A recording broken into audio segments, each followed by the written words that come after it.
Hi Resi Thrivers, welcome back to the channel. Now today I'm here to vent a little bit, to be honest with you. My heart is heavy. I woke up this morning just thinking about Zimbabwe, the state of our nation, and ironically we are going to have the state of the nation today. And what really saddens me about our situation as Zimbabweans, and it doesn't matter where you are, whether you are in Zimbabwe or whether you are abroad, we're all affected. Trust me, we're all affected by what happens in Zimbabwe. Don't be fooled to think that just because someone is outside of Zimbabwe, they are having it good. They are not feeling it. Trust me, we are feeling it, because whatever happens in Zimbabwe will affect us one way or the other.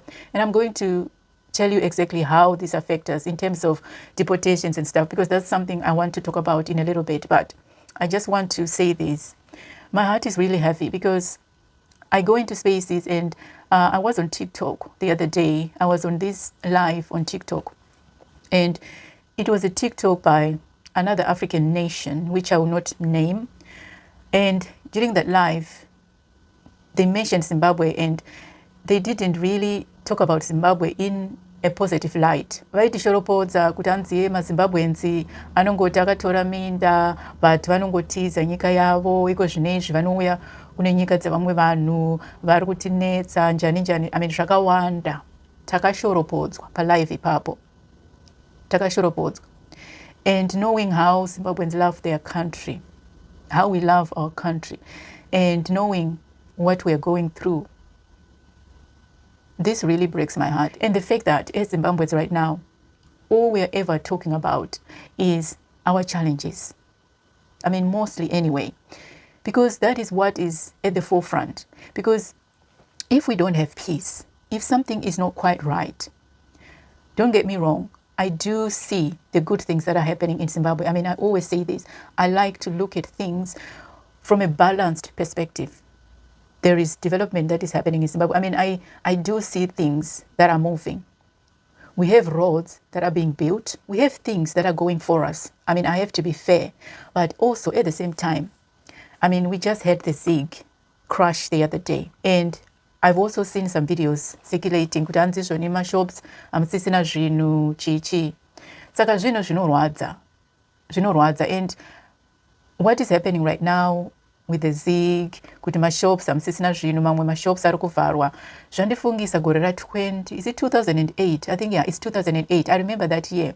I went home. And pandakasvika kumba, I mean, honestly, I blamed vanhu vekuZimbabwe because havana kundiudza kuti zvinhu zvava zvakamira sei. They didn't actually give me the true picture kuti zvinhu zvava zvakamira sei. Saka pandikaenda, yeah, zvinhu zvakaoma. That time ndakaona zvinhu zvakaita manyama amire nerongo. Waive une mari but papasina chekutenga mashops. I remember nzara. Ndakanzwa nzara that time. And on the other side, kwakune vanhu vanga vane mari, who were having a good life, and on the other side, kwakune vanhu vanga vasina. And I was like, what in the world? And it was the only time yandikaregreta kuenda kumba. It was the only time. I remember ndichikwira ndege ndakudzokera ku-UK, the relief that I felt. I've never felt like that, because every time pandinoenda kuZimbabwe, I want to stay for as long as possible. That's how I feel. But for that one time, I couldn't wait to get out of there. Apo ndabuka 4 weeks and a bit. 4 weeks, dzenzara. So now as we wait for the state of the nation, tichanzwa kuti president vari kuti kudii nezvese zviri kuitika munyika. Yeah, hanzi nyika inovakwa nevene vayo. Ndo shoko remukuru wedu. And yes, I subscribe to that. I think that is quite an empowering statement. If you listen to that statement and if you dissect what it means, it's so empowering. Nyika inovakwa nevene vayo, igonamatirwa nevene vayo. That is so empowering. And when I listen to that statement, I imagine a Zimbabwe that is thriving, a Zimbabwe that is led by its people, a Zimbabwe where everyone is doing their best, is rallying together to make Zimbabwe the best that it can be. Whether you belong to the opposition, whether you belong to ZANU, it doesn't matter. But this is the Zimbabwe that I imagine. That's the Zimbabwe I imagine. And sometimes I imagine how things were, how good things were. I remember going to school, and things like that. Of course, I'm not saying I want to go back. No, but I'm just recalling my childhood memories. Do you remember the time when Zimbabwe was feeding the whole of Africa? We were the bread basket of Africa. That's the time. I want us to go back to that time, and I believe we can, and we will, because I also see the farming that people are doing, and especially the young people, their enthusiasm in that industry. I see the fields, the thriving fields. I see that, and I see the optimism that the young people have, the young people of Zimbabwe, even the older generations. I see the effort that they're doing. So that's why I've got all the confidence that Zimbabwe will rise again. But as I said, today, for some reason, I just woke up with a heavy heart. My heart was just heavy. And like I said, I guess it is because of some of the things that I've been hearing people say about Zimbabwe. Yeah, it is not nice. As Zimbabweans, we're going through a lot. We're going through a lot. And coming to deportations, that's what I wanted to touch on, Shangu. Because recently, on the news, I heard Zimbabweans were getting deported from South Africa. And also, Zimbabweans are getting deported from the United Kingdom. Not just Zimbabweans, other people as well, other Africans. And when I think about deportation, that is a real threat to Zimbabweans. The moment you get that letter from the Home Office to say your visa has been denied, for you, it feels as if your world has ended. Because I have spoken about my experience here. One time when my visa application was refused because I made an error during my application. Of course, it was rectified and I got my visa. It was an honest mistake that I had made. But as I read that letter saying you have got so many days to leave the country, my heart dropped, and the level of fear that I felt at the thought of going back to Zimbabwe. Mind you, it wasn't as if they were going to throw me into some ocean or something. I was getting deported back to Zimbabwe, my homeland, the country I grew up in, the land that gave birth to me. But the thought of going back there was a real threat to me. I mean, do you realize what I'm saying here? Do you realize the implication of that? Fearing your own country. I'm not saying I was afraid of persecution or anything like that. No. But the fear was me thinking, okay, how am I going to manage when I go there? Where am I going to start? Because I had put all my hopes and dreams into coming to the UK. And that is the state that we're in. The people in Zimbabwe, especially I'm talking about the young people, when they're going to school, when they're going to college, when they're at university, what are they dreaming about? Are they not dreaming about skipping the country? See, this is why I say my heart is heavy. It shouldn't be like that. It shouldn't be like that. A lot of people, I know for a fact, a lot of people in Zimbabwe can't wait to skip the country. And that is not right. I want us to choose. I want that to be a choice. Yes, people relocate. People have always been migrating to other countries.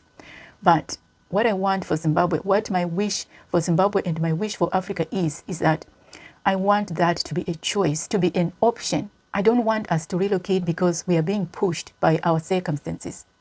But at the moment, it seems to be the case because, mind you, people sacrificed everything to come to the UK, to go to the US, to go to Canada. They sacrificed a lot.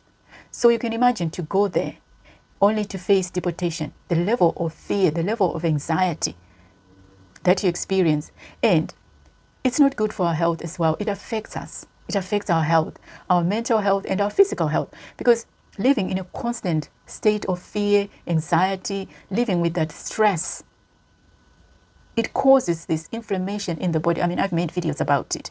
If you look into science, inflammation eventually causes cancer. It causes disease because of stress, continuous stress, constantly being stressed out, constantly dealing with challenge after challenge after challenge. It means your body is constantly fighting. You're constantly in that fight or flight mode. And that's how disease manifests. I mean, this is scientific. So, yeah, this is why my heart is heavy.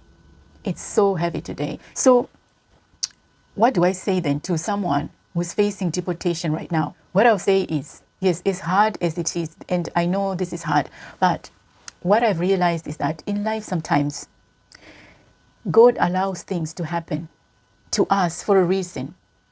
And sometimes that reason is there is an opportunity that we can't see. While deportation is scary, it brings a lot of anxiety, uncertainty.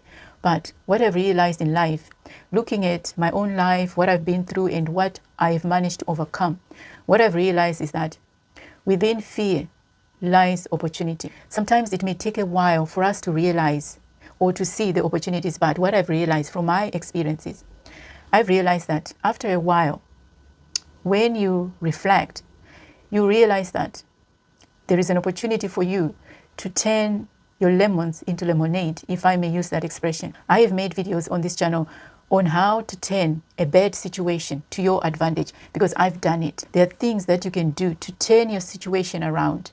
That horrible situation that you're going through right now, you can use it. You can flip the script. You can make it your unfair advantage. How do you make it your unfair advantage? I mean, we know of people who wrote books about their experiences, books that went on to become bestsellers.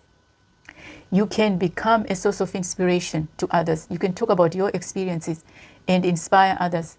You can make videos on YouTube talking about your experiences and inspire other people.